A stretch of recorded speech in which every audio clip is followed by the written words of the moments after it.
September 3rd, 1913, the day Britain declared war on Germany, marked not only the beginning of global conflict, but also the moment when the world's air forces would discover that not every aircraft rising into hostile skies deserved to be there.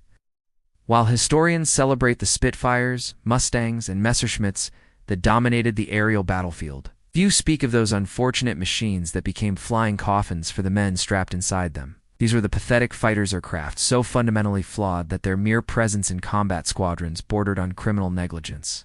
The skies of 1940 held secrets darker than most official histories acknowledge. Young pilots, barely old enough to shave, climbed into cockpits of machines that veteran engineers privately called death traps.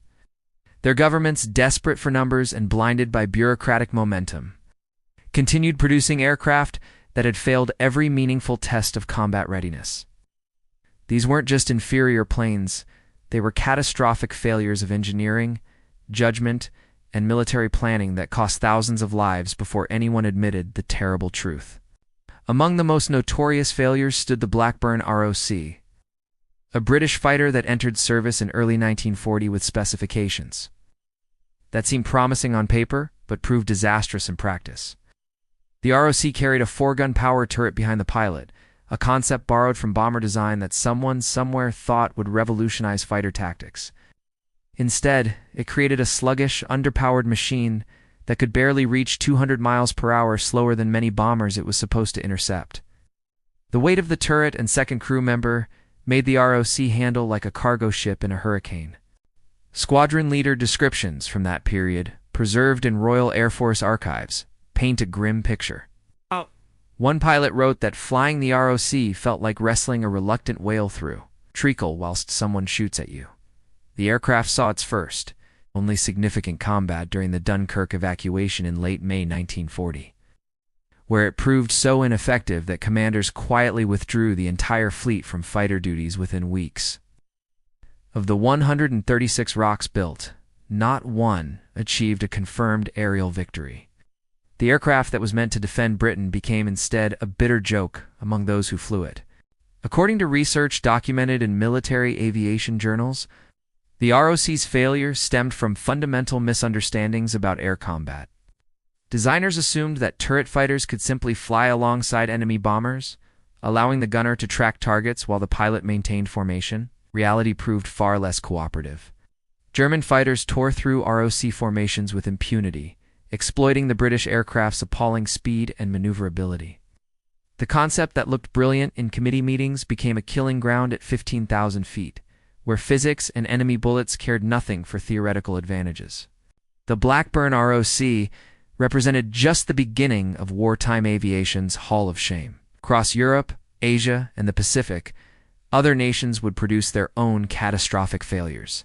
H1 a testament to how desperately wrong military aviation could go when national pride, political pressure, and engineering hubris collided in the crucible of total war. June 10, 1940, when Mussolini declared war on France and Britain. The Regia Aeronauticale's Royal Air Force possessed fighters that looked magnificent in propaganda photographs, but performed miserably in combat. The most pathetic among these was the Fiat CR-42 Falco, biplane fighter that Italy continued producing well into 1942.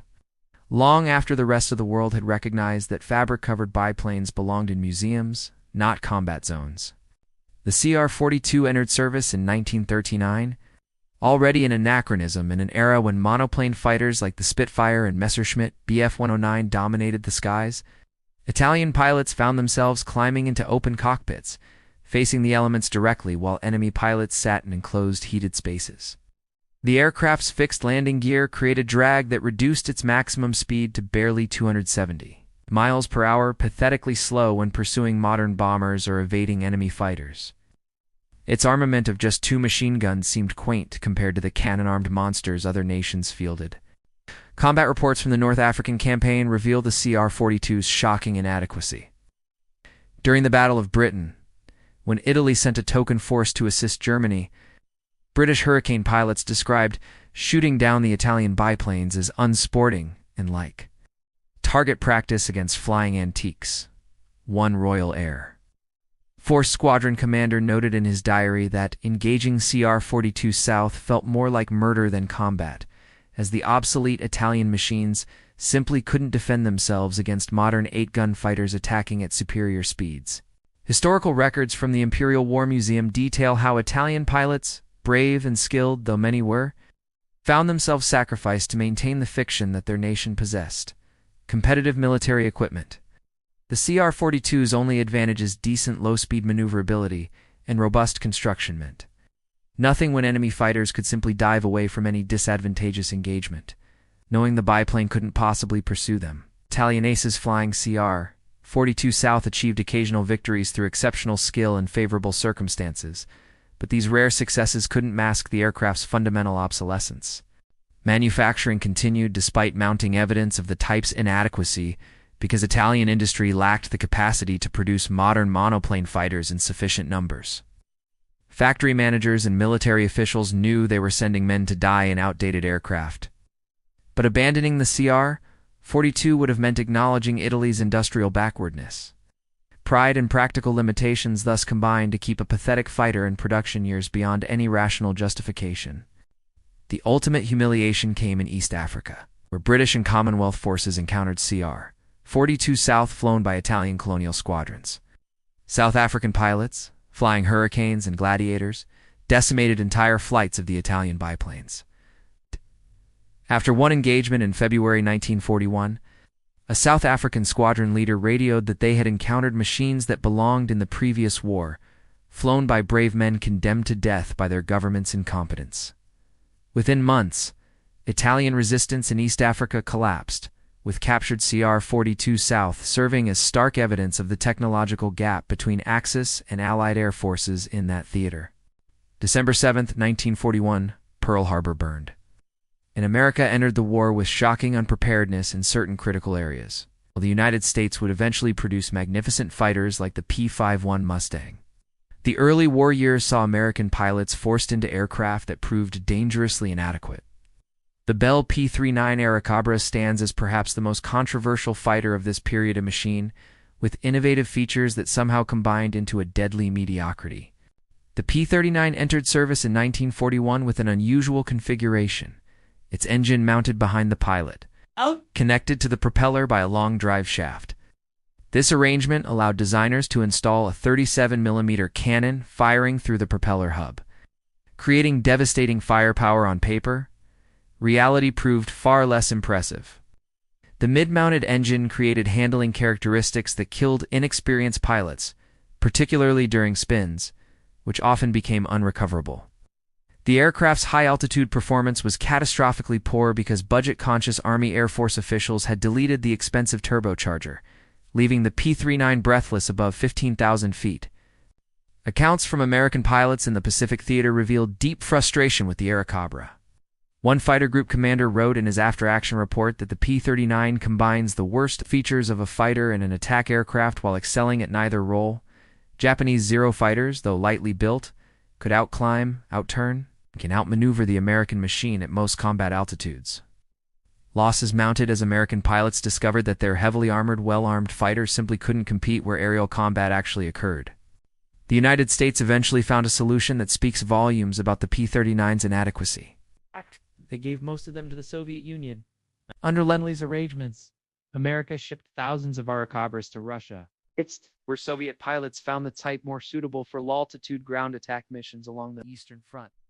Russian aces actually achieved success with the P-39, but only because their tactical situation supporting ground forces at altitudes where the aircraft could perform differed radically from the high-altitude interception and escort missions American pilots needed to fly. Research published in aviation history journals notes that the P-39's failure stemmed from compromises forced by pre-war budget constraints and doctrinal confusion about what fighters should do. The Army Air Corps wanted a heavily armed ground attack aircraft that could also fight other planes, resulting in a machine optimized for nothing. Engineers knew the turbocharger deletion would cripple high-altitude performance, but military officials insisted on cost savings. The result killed American pilots, who deserved better than a compromised design born from bureaucratic penny-pinching. By 1943, the Army Air Force had largely relegated P-39s to training duties and secondary theaters, placing them with aircraft that could actually compete with German and Japanese fighters. The Airacabra's story illustrates how even wealthy, industrialized nations could produce pathetic fighters when institutional failures corrupted the design process. Thousands of these aircraft rolled off assembly lines, beautiful, innovative, and fundamentally unsuited for the war Americans actually had to fight. March 9, 1945. American bombers burned Tokyo in the war's most destructive single air raid, and Japan's military situation had become desperate beyond measure. In this chaos, Japanese engineers rushed to produce the Kyushu J-7W Shindan, a radical fighter design meant to defend the home islands against B-29 superfortress raids. The Shindan never saw combat, but its troubled development and pathetic test results reveal how desperation drove nations to pursue aircraft designs that never should have left the drawing board. The Shindan featured a canard configuration with the propeller at the rear, a pusher design that engineers hoped would maximize forward visibility and firepower. Construction used wood extensively because Japan's metal supplies had dwindled to nearly nothing under relentless Allied bombing. The prototype first flew in August 1945, just days before Japan's surrender, and immediately demonstrated catastrophic stability problems. Test pilots reported that the aircraft vibrated violently during high-speed runs, exhibited dangerous stall characteristics, and handled unpredictably during recovery from extreme maneuvers. Documents from Japanese military archives, translated after the war, show that engineers knew the Shindan was fundamentally flawed long before the prototype flew. Wind tunnel tests had revealed serious aerodynamic issues, but political pressure demanded that development continue regardless of technical realities. Military officials, desperate for any weapon that might stave off invasion, ignored engineering warnings and ordered production plans for hundreds of aircraft. Only Japan's surrender prevented this pathetic fighter from becoming operational, likely saving the lives of pilots who would have died in machines that barely qualified as airworthy. The Shindan story parallels other late-war Japanese desperation projects, including the Nakajima Kika, a jet fighter copied from the German Mi-262, but constructed with inferior materials and engines. These projects reflected a military-industrial complex that had lost touch with reality, pursuing technically ambitious designs when basic manufacturing capabilities had collapsed. Factories lacked proper tools, skilled workers had been drafted or killed, and raw materials were essentially unavailable. Yet planners continued designing fighters that demanded precision manufacturing and exotic alloys. Historians examining Japan's late-war aircraft industry have described it as building sandcastles while the tide came in, a futile effort to maintain technological parity when the nation's industrial base was disintegrating. The pathetic nature of these projects lies not in the concepts themselves, which sometimes showed genuine innovation, but in the delusion that they could somehow reverse Japan's fortunes. Young pilots would have climbed into Shindans had the war continued, flying wooden aircraft against all-metal American fighters equipped with superior engines, radar, and tactics developed through years of combat experience. January 30th, 1933, Adolf Hitler became Chancellor of Germany, setting in motion a rearmament program that would eventually produce some of World War II's finest fighters. Yet even Germany, with its vaunted engineering prowess, created pathetic fighters when ideology and political pressure overwhelmed technical judgment. The Heinkel He-162 Volksjäger, the People's Fighter, stands as a monument to how desperation and Nazi ideology combined to create a genuinely terrible aircraft. Conceived in September 1944, when Germany's situation had become hopeless, the He-162 was designed to be flown by hastily trained Hitler Youth members after just 20 hours of flight instruction. The specification demanded an aircraft simple enough for inexperienced pilots, yet capable of intercepting Allied bombers' contradictory requirements that doomed the project from inception. Engineers at Heinkel responded with a jet fighter constructed largely of wood and powered by a single BMW 003 turbojet mounted atop the fuselage, creating a configuration prone to catastrophic failures. The He-162 first flew in December 1944, and the prototype crashed just 4 days later when the wooden wing leading edge disintegrated during high-speed flight. According to historical analyses by aviation researchers, this should have ended the program immediately, but Nazi officials demanded production continue anyway. Factories began churning out He-162s, even as test pilots reported that the aircraft was virtually unflyable for anyone without extensive experience. The jet's handling characteristics were vicious. It snapped into spins without warning, suffered from engine fires, and possessed such poor stability that even experienced pilots struggled to control it. Luftwaffe pilots assigned to He-162 units recognized the aircraft as a death trap. One squadron commander wrote that sending teenage Hitler Youth members into combat in these machines would be judicial murder rather than military necessity. The aircraft's operational history proved him correct. During the few weeks the He-162 saw combat in April and early May 1945, more pilots died from accidents than from enemy action. The People's Fighter killed its own pilots far more effectively than it engaged Allied aircraft. Production continued until Germany's collapse. With factories completing approximately 300 He-162s most, of which never flew operationally. This pathetic fighter represents the ultimate indictment of how totalitarian systems can pursue obviously failed projects when admitting. Failure means challenging official ideology. Nazi leadership had promised that German ingenuity and the people's will could reverse military fortunes, so engineers and workers continued building aircraft everyone knew were worthless, rather than face political consequences for speaking truth. The He-162's legacy extends beyond its tactical failure. Post-war examination of captured examples revealed that construction quality had deteriorated so badly that individual aircraft varied wildly in performance and reliability. The pathetic nature of this fighter lay not just in its flawed design but in what it represented. A regime so detached from reality that it sacrificed young lives rather than acknowledge that the war was irretrievably lost. May 10, 1940, German forces smashed through French defenses, beginning a campaign that would conquer France in just 6 weeks. French military collapse had many causes, but among them was the shocking inadequacy of the Armée de l'Air's fighter force, the Morane-Saulnier. MiG 406, France's primary fighter when war began, exemplified how institutional dysfunction could produce pathetic aircraft even in a nation with genuine engineering talent and industrial capacity. The MiG 46 entered service in March 1939, already obsolescent compared to contemporary German fighters. Its maximum speed of 302 miles per hour left it slower than the Messerschmitt Bf 109E, while its armament 120mm cannon and 2 machine guns proved inadequate and chronically unreliable. French pilots discovered that the cannon jammed frequently, sometimes failing completely after just a few rounds. The aircraft's construction used mixed materials, including plywood, creating maintenance nightmares as different components weathered at different rates, causing structural failures. Contemporary accounts from French fighter pilots revealed deep frustration with their equipment. One pilot wrote in his memoir that, flying the MiG 406 against modern German fighters felt like dueling with a butter knife against an opponent armed with a sword. During the Battle of France, MiG 406 squadrons suffered devastating losses, with German fighters shooting them down at ratios, sometimes exceeding 10-1. The aircraft could neither catch German bombers nor effectively engage their fighter escorts, rendering French fighter squadrons nearly impotent during the crucial first weeks of combat. The MiG 406's pathetic performance resulted from France's political and industrial chaos during the late 1930s. Design work began in 1934, but political instability and labor disputes repeatedly delayed production.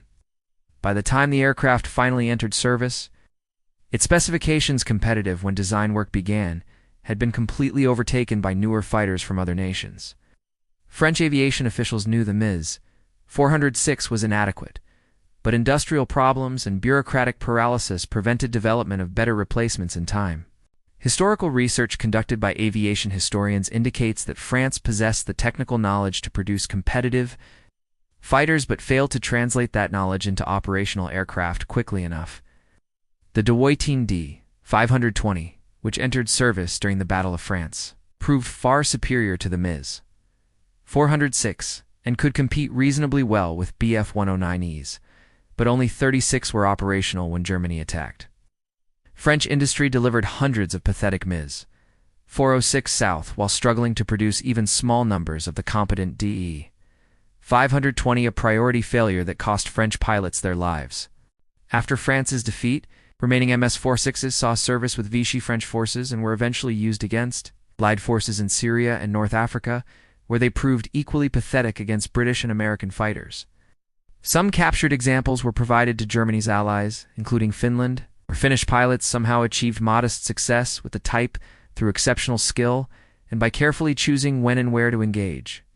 These rare successes highlighted that even pathetic fighters could occasionally achieve results in the right hands and circumstances, but they couldn't redeem the Ms. 406's fundamental inadequacy. July 10, 1940, the Battle of Britain began. Fighter Command Spitfires and Hurricanes rightly earned legendary status defending British skies. Yet among these celebrated defenders lurked the Balton Paul Defiant, another turret fighter that proved so pathetic in combat that the Royal Air Force withdrew it from daylight operations. After just weeks of catastrophic losses, the Defiant's story reveals how Britain, despite producing some of the war's finest fighters, could simultaneously field aircraft so fundamentally misconceived that they endangered everyone who flew them. The Defiant entered service in December 1913-9, designed around the same turret fighter concept that had doomed the Blackburn ROC. Unlike the ROC, however, the Defiant initially achieved some success through surprise. German pilots, mistaking Defiants for Hurricanes and attacking from the rear, flew directly into the four-gun turret's field of fire. These early victories created false confidence in the concept, encouraging continued deployment despite warning signs that the aircraft's fundamental design was flawed. Reality struck brutally on August 19, 1940, when a Defiant squadron intercepted a large German formation without the element of surprise. German fighters, now aware of the Defiant's capabilities and limitations, simply attacked from ahead and below angles where the turret couldn't engage them. In less than 10 minutes, the Germans shot down 6 Defiants without loss. 3 days later, another Defiant squadron lost 7 aircraft in a single engagement. According to Royal Air Force combat records preserved at the National Archives, Fighter Command immediately withdrew surviving Defiants from daylight operations, effectively admitting that the entire concept had failed. The Defiant's pathetic combat record stemmed from contradictions inherent in its design. The heavy turret reduced speed and maneuverability, while adding a second crew member whose additional weight further degraded performance. Without forward-firing guns, the Defiant pilots couldn't engage enemy aircraft themselves and had to maneuver their entire aircraft to bring the turret to bear impossible against agile enemy fighters. The concept assumed that turret fighters would engage bomber formations where the turret's all-aspect firepower would prove decisive, but German fighters never allowed Defiants to reach bombers unmolested. Historians studying British aircraft procurement have identified the Defiant as a case study in how institutional momentum can sustain failed concepts. The Air Ministry had invested heavily in turret fighter development, building facilities and training programs around the concept. Admitting the entire approach was mistaken meant acknowledging wasted resources and misguided strategic thinking. Only the harsh teacher of combat losses forced officials to face reality and reassign Defiants to night fighting duties, where their turrets proved more useful against slower-moving German bombers. The aircraft found a second career as a night fighter, achieving modest success against German bombers until dedicated night fighters with radar became available. This partial redemption couldn't erase the Defiant's daytime failure or restore the lives lost before Fighter Command admitted the obvious. The turret fighter concept remained popular with certain officials throughout the war despite overwhelming evidence of its inadequacy, a testament to how difficult institutions find admitting fundamental mistakes, even when those mistakes kill people. August 15, 1945, Japan surrendered and World War II ended, leaving behind countless lessons about aerial warfare. Among the most important but least celebrated are the lessons taught by pathetic fighters' aircraft that failed their pilots and nations. Through flawed concepts, political interference, industrial inadequacy, or simple bad luck. These machines, from the Blackburn ROC to the Heinkel He-162, from the Fiat CR-42 to the Bell P-39, collectively demonstrate how aviation programs can fail catastrophically, even in nations with genuine technical expertise and industrial capacity. The pathetic fighters of World War II shared common characteristics that transcend their specific technical failures.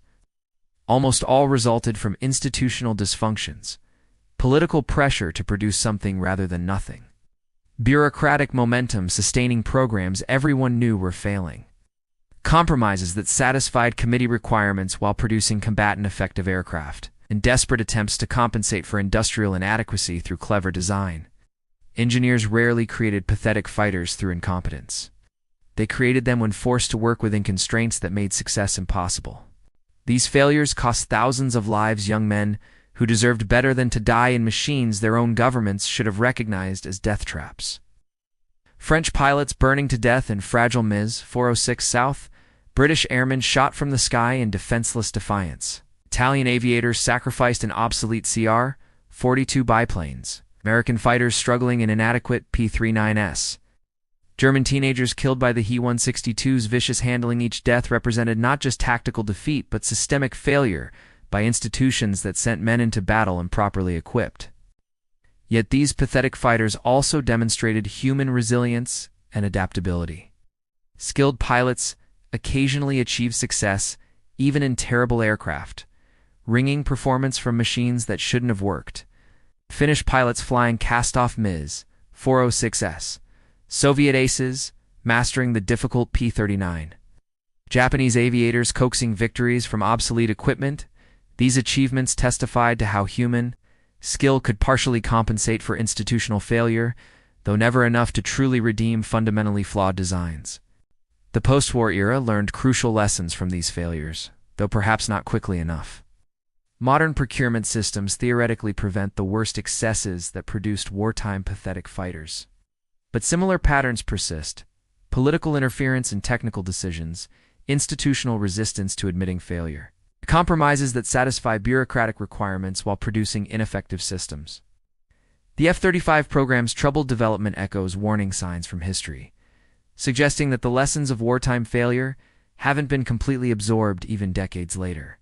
Military aviation history traditionally celebrates successes, the Spitfires, Mustangs, and Zeros that dominated their era. This focus obscures equally important lessons from failures. Understanding why the Blackburn ROC Moran-Sol near Ms. 406 and their pathetic brethren failed reveals systemic problems that transcend specific aircraft designs. These failures illuminated how procurement systems break down, how political pressure corrupts technical judgment, how desperation drives nations to pursue doomed projects, and how institutional pride can sustain obviously failed programs long past any rational justification. The ultimate lesson from World War II's pathetic fighters is that technical excellence alone cannot overcome systemic dysfunction. Nations can possess brilliant engineers, skilled workers, inadequate resources, yet still produce terrible aircraft when institutions fail. The reverse also holds. Even modest technical capabilities can produce effective aircraft when systems function properly. As demonstrated by nations that fielded simple but competent fighters despite limited industrial bases, the difference between success and failure often lay not in the designs themselves, but in the institutional environments that produce them. These pathetic fighters, gathering dust in museums or forgotten in official histories, deserve remembrance not as curiosities, but as warnings. They testify to what happens when pride, politics, and desperation override technical judgment, lessons that remain relevant wherever humans design complex systems under pressure. The men who flew these aircraft, often with full knowledge of their inadequacy yet climbing into cockpits anyway, demonstrated courage that their governments repaid with machines that failed them. Their sacrifice demands that we remember not just the glorious successes of aerial warfare, but also the pathetic failures that cost so many lives unnecessarily.